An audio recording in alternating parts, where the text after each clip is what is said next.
بسم الله الرحمن الرحيم. Masjid Darussalam, Toronto, Canada. Today is Thursday, Eid night, 5th of December 2002. Bayan after Isha Salah. The Bayan is presented by Hazrat Maulana Mufti Saeed Ahmed Palanpuri Sahib Damat Barakatuhu.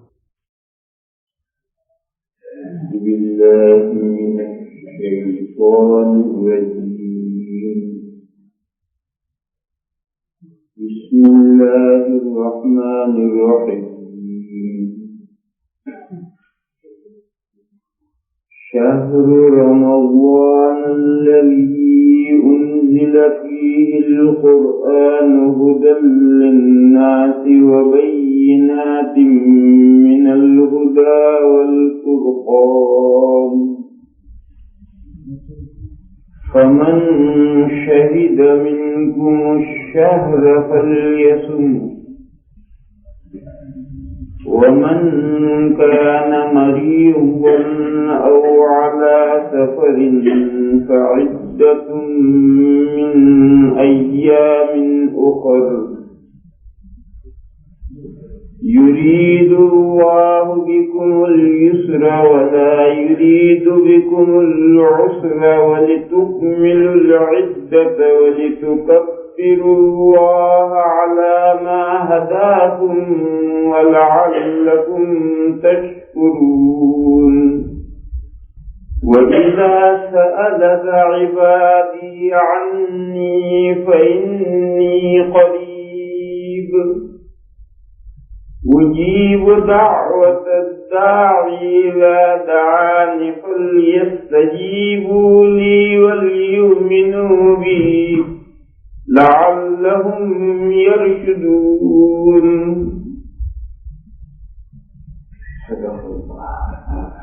بھائیو اور بزرگوں، ماہ مبارک آیا اور گیا. اللہ کی توفیق سے اور ان کے فضل و کرم سے، ان کی عنایتوں اور مہربانیوں سے اللہ تعالی نے جو کچھ ہمیں توفیق عطا فرمائی اس کے مطابق ہم نے عبادتیں کی، روزے بھی رکھے، نمازیں بھی پڑھی، تلاوتیں بھی کی، اذکار سے بھی حصہ پایا.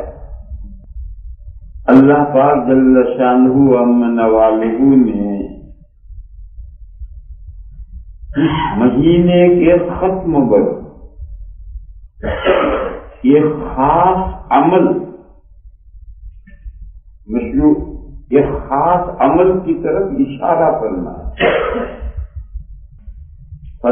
یرید اللہ بکم اليسر ولا یرید بکم العسر.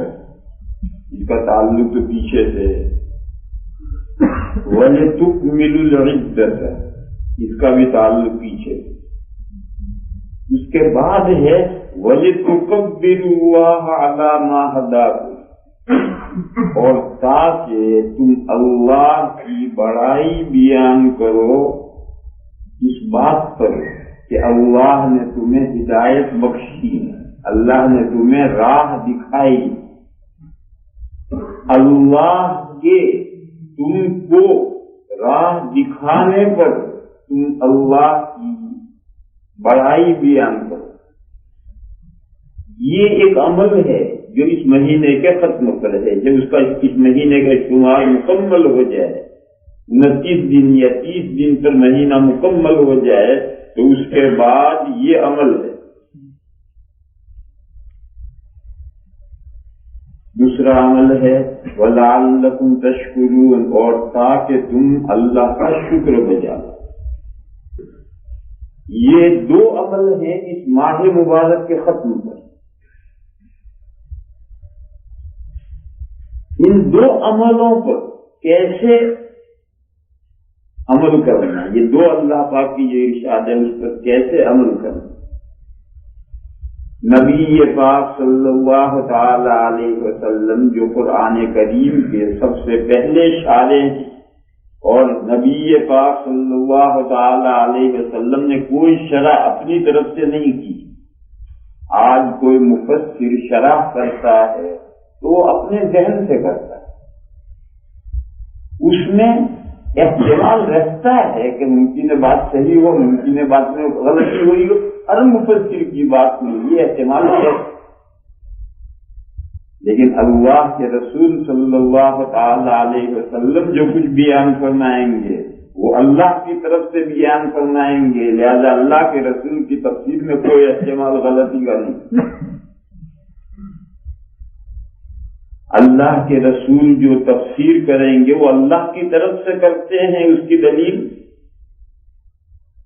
دلیل قرآن کریم میں ہے، لا تحرک به لسانك لتعجل به ان علینا جمعه وقرآنه فإذا قرأناه فاتبع قرآنه ثم ان علینا بیانه.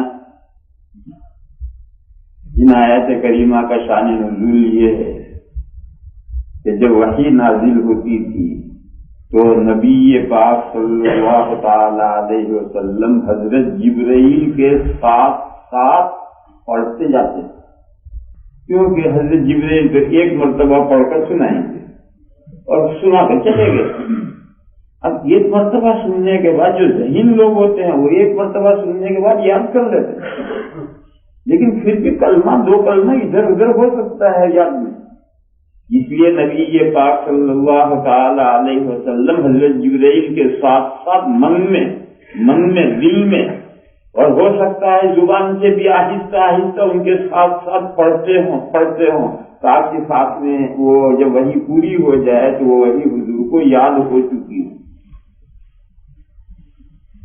اس سے نبی پاک صلی اللہ تعالی علیہ وسلم کو دوہری مشقت لاحق ہوتی.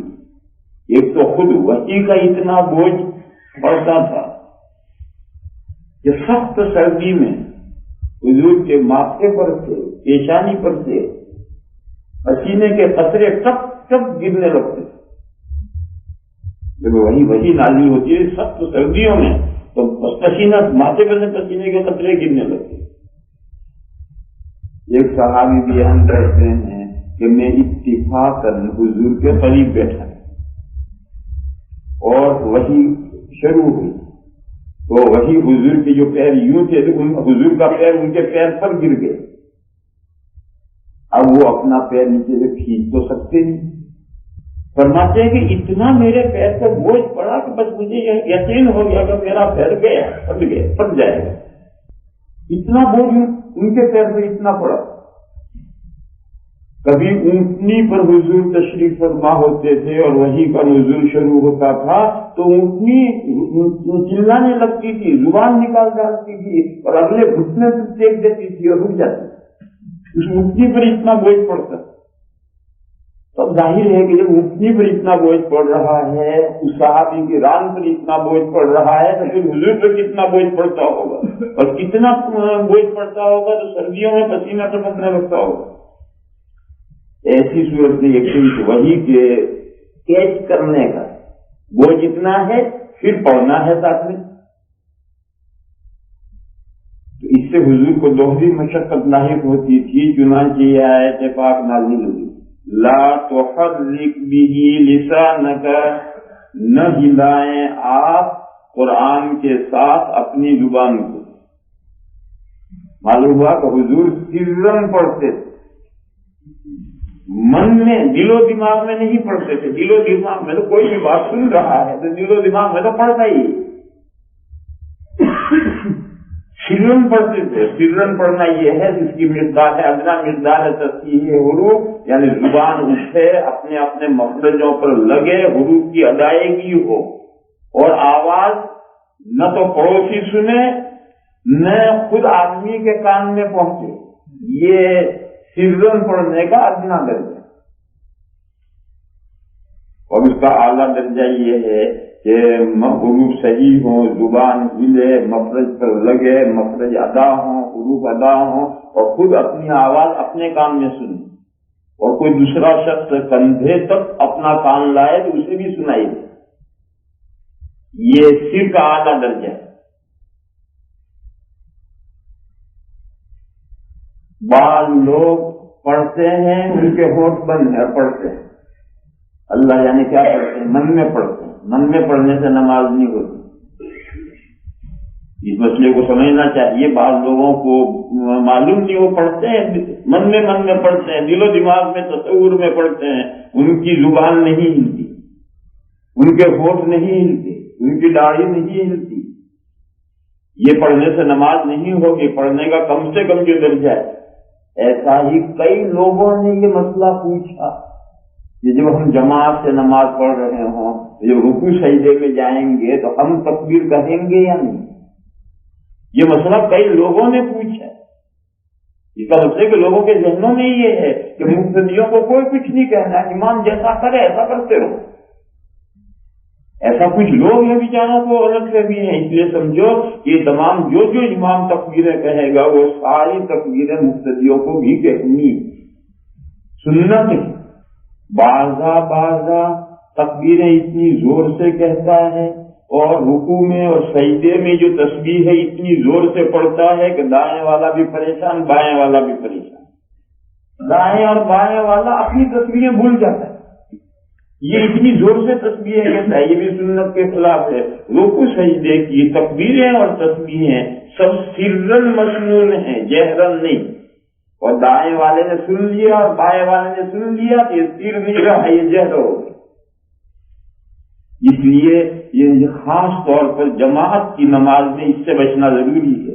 تنہائی میں بھی یہ جو انتقال کی تکبیرات ہیں، رکوع سجدے کی تسبیحات ہیں، قاعدے کے اذکار ہیں، یہ سب سرن سنت ہے، لہذا تنہائی میں بھی سرن کہنا ہے۔ لیکن اگر کوئی ایک آدھ کلمہ زور سے کہہ دے تو کوئی حرج نہیں، لیکن جماعت کی نماز میں تو اپنے دائیں بائیں تو لوگوں کا خیال کرنا چاہیے، اس کو یہ سوچنا چاہیے ایک آدمی جتنا زور سے بولتا ہے جس سے دائیں بائیں والے پریشان ہوتے ہیں، اگر ساری ہی مسجد ایسا زور سے بولنے لگے تو کیا منظر ہوگا مسجد میں۔ یہ سوچنا چاہیے کہ میری طرح سے اگر سبھی لوگ زور سے کہنے لگے تو ساری مسجد میں ہنگامہ ہو جائے۔ تو اس لیے سر کا یہ درجہ ہے، حرکت زبان حرکت کرے گی تو سرن پڑھنا ہے ورنہ نہیں۔ فرمایا لا تحرک بہ لسانک، نہ ہلائیں آپ قرآن کے ساتھ اپنی زبان کو، کیوں؟ لتعجل بہ، تاکہ آپ قرآن کریم کو جلدی لے لیں، جلدی یاد ہو جائے، ایسا نہ کریں۔ بے شک ہمارے ذمے اس قرآن کو اکٹھا کرنا ہے۔ اِنَّ عَلَيْنَا جَمْعَهُ، یعنی جبرائیل جب وحی سنا کر چلے جائیں گے تو اس نئی نازل شدہ وحی کو آپ کے دل و دماغ میں جمع کر دینا ہے۔ اللہ فرماتے ہیں ہمارا کام اِنَّ عَلَيْنَا جَمْعَهُ، اردو میں کہیے کہ وہی یاد ہو جانا، جمع کرنا یعنی وہی یاد ہو جانا، یہ یاد کرا دینا، یہ ہمارا کام۔ پھر یاد کرانا، یاد ہونا دو درجے کا ہوتا ہے، ایک یاد ہونا یہ کہ مجھے یاد ہے میں پڑھ سکتا ہوں، لیکن آپ کو سناؤں گا تو بھول ہو جائے گی، قاری صاحب کو بٹھانا پڑتا ہے کہ وہ بھول تو بتائیے۔ تو دوسروں کو سنانے کے لیے بڑا پکا چاہیے، اگر ذرا بھی کچا ہوگا تو خود یاد ہے، لیکن دوسروں کو سنانا ہے۔ رمضان میں اس کے بڑے تجربے ہوتے ہیں، صبح ہی سے حافظ کو پارا یاد ہوتا ہے، پھر شام تک رٹتا رہتا ہے، مگر تراویح میں جب کھڑا ہوتا ہے تو پاؤں یوں ہوتے ہیں اور جگہ جگہ بھولتا ہے، کیونکہ دوسروں کے سنانے کا مرحلہ ہے، دوسروں کا سنانے کا مرحلہ بڑا سخت ہوتا ہے، اس میں اور زیادہ مضبوط یاد ہونا ضروری ہے۔ اللہ فرماتے ہیں یہ کام بھی ہمارے علم میں ہے۔ اِنَّ عَلَيْنَا جَمْعَهُ وَقُرْآنَهُ، بے شک ہمارے ذمے اس قرآن کو آپ کے سینے میں اکٹھا کرنا ہے اور اس کو پڑھنا ہے، ہمارے ذمے اس قرآن کو پڑھنا ہے۔ نبی پاک صلی اللہ علیہ وسلم پڑھیں گے، مگر اس پڑھنے کو اللہ نے اپنا پڑھنا۔ ایسا ہی ایک جگہ پر اللہ تعالیٰ نے جبرائیل کے وحی کرنے کو اللہ نے اپنا وحی کرنا کہا ہے۔ فَأَوْحَى إِلَىٰ عَبْدِهِ مَا أَوْحَىٰ،